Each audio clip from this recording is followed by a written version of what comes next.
See if it pops up this time. Okay, can everyone see that? Yes, we can. I'm just spotlighting you as well.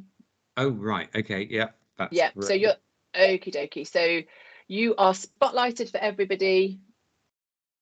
And I am recording the session. So thanks so much, Brian, for joining us today at the National Home Improvement Council Strategic Forums. We are so looking forward to hearing about how at the Federation of Master Builders you support not only your membership, but also the whole of the repair, maintenance and home improvement sector by the work that you do, and how by working together we're going to be able to build a better Britain. So over to you, Brian. Anna, thanks very much, and thank you for the opportunity to come and speak today at the NHIC. So it's a great opportunity, I think, to update members and also to listen to feedback about our activities in the FNB and how they cut across the CLC. So the title of my presentation is called Building a Better Britain, so it's quite aspirational. And the first thing I just want to say is really about who we are, the Federation of Master Builders. Hopefully many of your members are aware of what we do, but for other people who may be less familiar, we are a trade body for small construction companies across the United Kingdom. We've got offices in all the home nations, and we've got about over 7,000 SME and micro building companies. So they are your typical building companies that you find in every town and village, doing repair and maintenance work and also house building as well. Our members typically build about half a dozen houses a year, so they're very small, but they make an important contribution to supplying new housing in this country. The bit I would want to stress is that all our members are independently inspected. Their work is assessed on site by the BBA, the British Board of Egremont. So we're not a traditional trade association in the sense that people pay their money and get their badge. We've got a very strict entry criteria, which we're very proud of. And at a time when we're facing a skills crisis, 40% of our members train an apprentice, which I think we need more of that. But that's a high percentage compared to other parts of the construction sector. So for my presentation, I want to focus on 4 different issues. 1, about market conditions. 2, as you mentioned, Anna, about retrofit, because that is probably the topic of our time at the moment. Skills, I mean, who's actually going to do the work? And then I'm going to lastly focus on licensing. It's been a long-standing campaign of the FNB about the need to license building companies in the construction industry. So I want to say, let's remind ourselves about what a great industry we are, because I don't think sometimes we really shout about ourselves as a big industry, but there are nearly 300,000 companies connected to the construction sector. It employs over 3 million people, and it's worth £155 billion per annum, which is a fantastic contribution, about 9% of the UK's gross domestic product. And I think actually, as the economy seems a bit shaky at the moment, it is worth reminding ourselves that every £1 invested in the construction sector generates £2.84, and 92 pence of every pound spent in construction is retained in the UK. So when money is a bit short, I think the government is doing the right thing by putting money into our industry, because it stays here and it benefits the British economy. So I just want to quickly talk about the Construction Leadership Council. Now, the Construction Leadership Council, is known by its acronym CLC, is an umbrella group for all parts of the construction industry. It came into its own, I think, 2 years ago during the start of the pandemic, and it's been a fantastic example of how the industry has pulled together. First of all, we were looking at how to deal with the pandemic and talking to the government about the need for construction to stay open. But it's carried on, and we've got much better at coordinating our activities across the construction sector. And I chair the Domestic Repair, Maintenance and Improvement Working Group, which I think is really important because for the first time, RMI is seen to be an important part of the construction sector. The CLC, I think, in the past has overlooked RMI, and it's been known really to be the Cinderella. So it's really good that all parts of the construction sector are talking to one another, and we're seeing the results of that through some of the initiatives. So one big project that CLC has been involved in is Construct Zero, which is how are we going to deliver zero carbon over the next 20 years, which obviously is a government objective, and it's something, of course, that RMI will be a key part of. I've talked about market conditions. I thought it'd be quite helpful just to update you about the results of the F&B State of Trade survey for the first quarter of this year. So I just want to run through some of those figures and workloads during that period. 30% of our members said that they had experienced higher workloads. Only 13% reported lower workloads. So that's very, very positive. 33% said they had received more inquiries. So that's all looking very good. In terms of the workforce, 20% of our members reported that their workforce had increased, and only 14% reported a reduction. And 6% reported employment had increased. That's the highest since Q2 in 2021. Now, you're probably very familiar with the fact that there are some skill shortages in the building industry, and the results show that 45% of our members reported problems recruiting carpenters and joiners, 40% with bricklayers, and 39% general labourers. And those shortages are all across the construction industry. Now, the good news for RMI is that actually, in terms of workload by sector, the RMI comes out top. So we're ahead of house building and industrial commercial with 27%. So workload very positive, and inquiries again by sector, the RMI comes out on top at 33%. House building, you'll see half that at 16% and 0 on industrial. So this is no surprise. Over the last 2 years, we know that the RMI activity has boomed as people have spent more money on their homes, partly because they weren't able to travel in 2020, but also in terms of changing lifestyles, because people now are increasingly working from home and looking for extra space, which benefits our market. The bad news, of course, is that prices and costs are going up. So 98% of our members reported an increase in material costs, and 61% reported an increase in wages and salaries. And all those extra costs need to be passed on to consumers. So 83% reported charging more for their work. And the impact of this is also not great. 73% of F&B members have delayed jobs because of the lack of materials, and 55% of members have delayed jobs because of the lack of labour. So labour and materials are probably the two buzzwords when you talk to a builder. They can't find the materials, or if they do, they're very expensive, and then they can't find sufficient labour to do the work. So I'm sure many people are very familiar with that story. So I just want to move on now to the 3 priorities that we're looking at in the F&B, which the first one is about retrofitting our existing building stock, skills, finding the people to build and to do the work. And the third one, as I mentioned earlier, is about licensing. Oops, sorry, let me just click back there. So let's put this into context in terms of retrofit, because the government has talked about the need for a green industrial revolution. We know that the government wants to deliver zero carbon by 2050, and in November 2020, they issued a 10-point plan for a green industrial revolution. Now, the only way we're going to get a successful green industrial revolution is if we cut the carbon emissions from the existing building stock, because our homes contribute 20% of carbon emissions.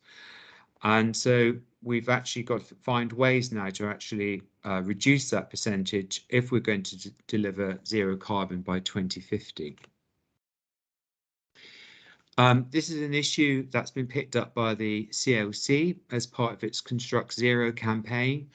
And you should be able to see on item 4 that the government, the CLC is saying they're working with the government in terms of retrofitting. So I think that's a big shout out for the RMI sector that we've got that in one of the 9 work streams on Construct Zero. That wouldn't have happened a few years ago. So on retrofit, what's holding us back? We've got a huge opportunity there, but from the consumer's point of view, there's a lack of clear and accurate information about what to do with their homes about improving the energy performance. Then we know that actually there's a serious concern about who would do the work. Cowboy builders, unfortunately, mean that many consumers are worried about doing the work. 32% of householders are put off from having the work done because of the fear of cowboy builders. There are very few financial incentives if you are an owner-occupier to improve your home. And then if you look at the flip side from the industry, it is a very fragmented industry, and there is a skills gap in terms of retrofitting. There is no sort of defined qualification requirements to enter the industry, which means that sometimes the understanding of how buildings work is not there amongst many installers. And 89% of contractors don't hold formal qualifications for the pre-1919 work, which is critical because that's when you've got a lot of solid brick homes which require deep retrofit if you're going to make them energy efficient. The scale of the challenge is also an opportunity. We are fortunate in this country to have a very rich and varied housing stock. We've got 29 million homes, but unfortunately they're very leaky. And we've got one of the most leaky housing stocks in Europe. 39% of our homes were built before 1939. And sadly, because of rising energy prices, the number of people living in fuel poverty is probably going to increase from the 2.5 million that I've put on my slide, and it could double by the end of this year. And that has an impact on health, and unfortunately, there are as many as 10,000 deaths a year caused by living in very cold and poorly insulated homes. And the challenge, of course, is that 85% of our homes will still be in use in 2050. So we've got to actually tackle our existing building stock if we're going to have that green revolution. So the market needs intervention. We know that government initiatives such as the Green Deal and more recently the Green Homes Grant Scheme have failed to really stimulate the retrofit market. And what we need is a long-term plan to actually bring builders and installers working together to actually enter the retrofit market. And that's where the CLC, I think, has really come up trumps, because the CLC has been working together with the industry to develop a national retrofit strategy. So what is that? It's a sort of a long-term plan to actually focus on making our existing homes greener and more energy efficient. And so I'll probably skip that one because we've talked about why it needs intervention. The key thing about the national retrofit strategy is that actually it looks at all the components in one go. So one of the failures of Green Homes grants and the Green Deal was that it provided financial incentives that were insufficient or not attractive for householders. And then what do you do about who's going to do the work, where the installer is going to come from? So the National Retrofit Strategy has 8 interlocking components. In a nutshell, it's calling out for clear leadership and communications. We're looking for the government to provide that long-term strategy to give confidence to business to invest. We're looking for more research and innovation. We're looking for performance standards to make sure that homes perform to the right standard. We're looking for finance and grants to be made available. We need to make sure that there's proper training and accreditation in the construction sector. We need to make sure we've got the materials and equipment, and that is a key challenge, as you know, as I said earlier, because of the availability of materials. We've got to create customer demand because people are apprehensive about having work done to their home. And of course, we've got to make sure that it's done to the right standard. So there needs to be a compliance and quality regime. And I think it's absolutely essential to get those 8 components all working at the same time. You can't just pick out one and not the other. You can't just put the finance in but not have the installers, or you can't just train the installers and not have the demand. If the government was to work more closely with the industry, looking at those 8 points, we could really make a difference. And the benefits of having a long-term national retrofit strategy would be it would create 100,000 new jobs over the next 4 years, and by as many as 500,000 over the next 20 years. We've estimated that the cost of a national retrofit strategy would be just over £5 billion for the lifetime of this Parliament, and it would have substantial savings for the NHS, up to £1.4 billion. And of course, there would be environmental benefits in terms of carbon reduction. We're gaining a lot of support from the industry, and I'm really pleased that the NHIC is supporting this initiative, but we've got over 50 organisations signed up. So it's not as if we are alone. There's really huge, widespread support, not just in the building industry, but consumer groups wanting to make our homes better places to live. Now, the government's response to date, as you probably know, is the heat and buildings strategy, which came out towards the end of last year. So basically, the government has said, actually, we're going to say goodbye to gas. No more fossil fuel heating systems. And we are going to welcome heat pumps to be part of the solution going forward. There's going to be research for hydrogen. And of course, the strategy does mention fabric first. And that is absolutely critical. And I would like to have seen more of an emphasis on fabric first, because we know that heat pumps will work in more modern homes, but for those built before 1970, we have got a key challenge there. So you have to address the fabric first before you put a heat pump in. Otherwise, you're not going to get the results. And it was interesting to see the article in yesterday's Sunday Times about Octopus working on this with heat pumps, and the idea is to work on homes built from 1970 onwards, which makes up 40% of the housing stock. So that would be a substantial step forward if we can get those homes installed, have heat pumps installed. But of course, it does leave 60% left over, which are much harder to treat. So the heat and building strategy does provide substantial funding, really, for retrofitting for social housing, but it's less obvious in terms of the owner-occupied sector, where there are very few incentives. In fact, there are limited incentives in terms of removing your gas boiler, but apart from that, there's not very much there for the homeowner. So, getting the job done, what do we need to do to actually deliver retrofit? I would like to see a whole range of incentives, and something that the FNB looked at last year. So in terms of updating the building regulations to mandate more energy efficient properties, we'd like to see obviously a cut in VAT. Now the government has gone some way there in terms of zero rating energy efficient products, but why not make it across the board, make it much easier for both consumers and installers in terms of creating green homes? And I'll come on to about licensing of the building industry as well, because it's really critical to ensure that you've got competent installers actually to do the work.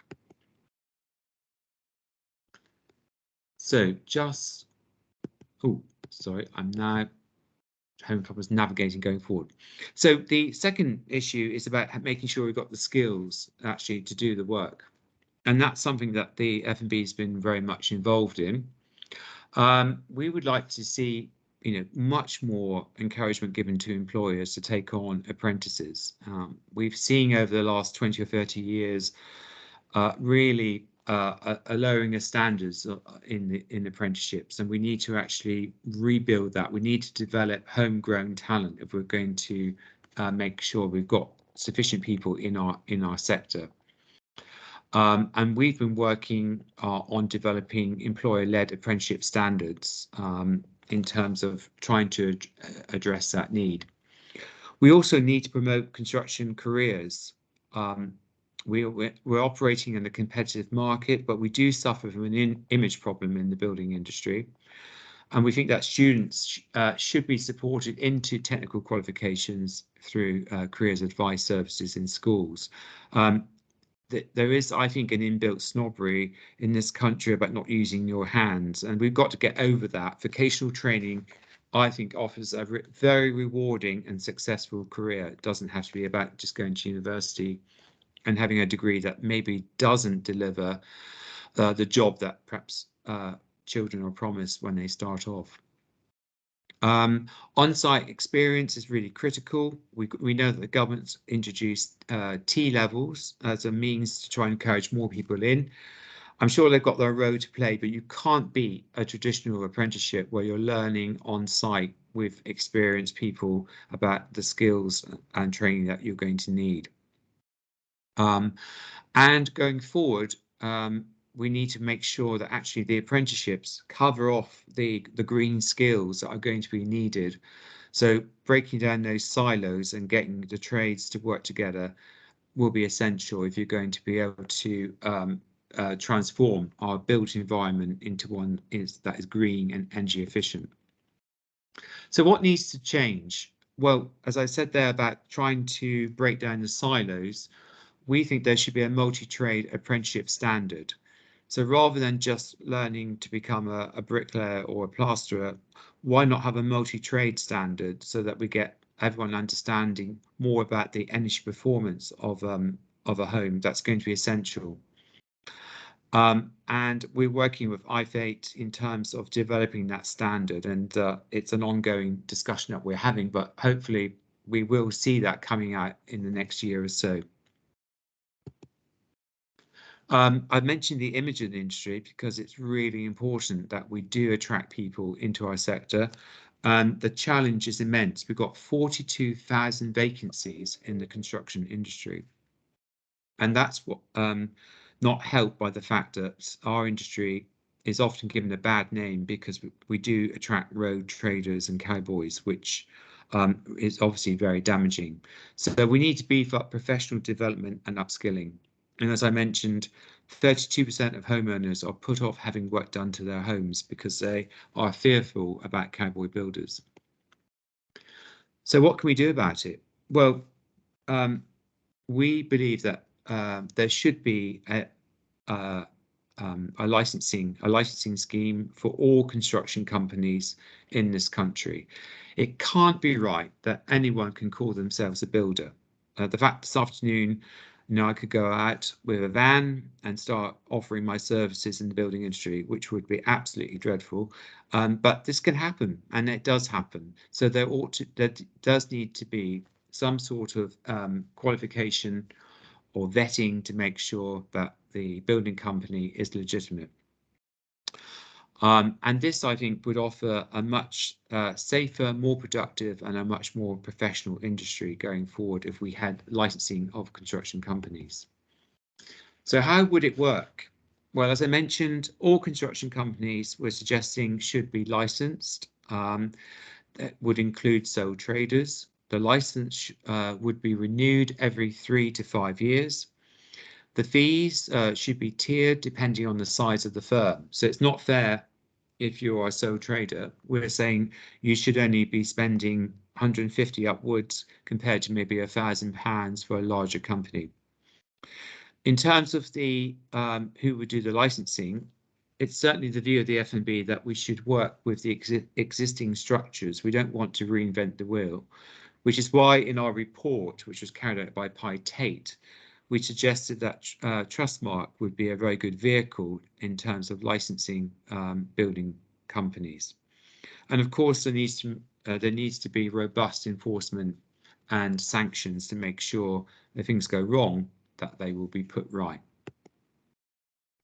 And the benefits, just want to run through some of the benefits. The first one, of course, would be it would remove incompetent and rogue traders from our industry, which really blight the reputation. It would give consumers a higher level of protection, and it would increase construction output, and which obviously is very important, particularly now when we need to boost the economy. It would drive up quality and professionalism, and also it would improve health and safety. 49% of construction sites are deemed to be unsafe in some way. By having registered companies, that would be a drive to actually improve health and safety. And the last one, of course, it would actually help improve the construction industry's reputation, because all companies are affected by the negative perception of the building industry, particularly in the RMI sector. So everyone would benefit if companies were licensed. So what have we been doing? Well, we've been quite busy over the last few months. We have been working with the Conservative MP, Mark Garnier, who tabled a private members bill in November last year for licensing of domestic building companies. And that attracted the attention of the government. And so we've been having ongoing discussions with the Consumer Minister and with the Construction Minister about how this might work. Now, there's no commitment at this stage from the government, but at least we are in active dialogue with the government about a licensing scheme, and those talks are still ongoing. And actually, I've come to the end of my presentation. So I've gathered through some really big topics, very happy to take questions on those three main topics. So Anna, thank you very much indeed for the opportunity to speak. Thank you so much, Brian. And we are going to come to questions just in a short while.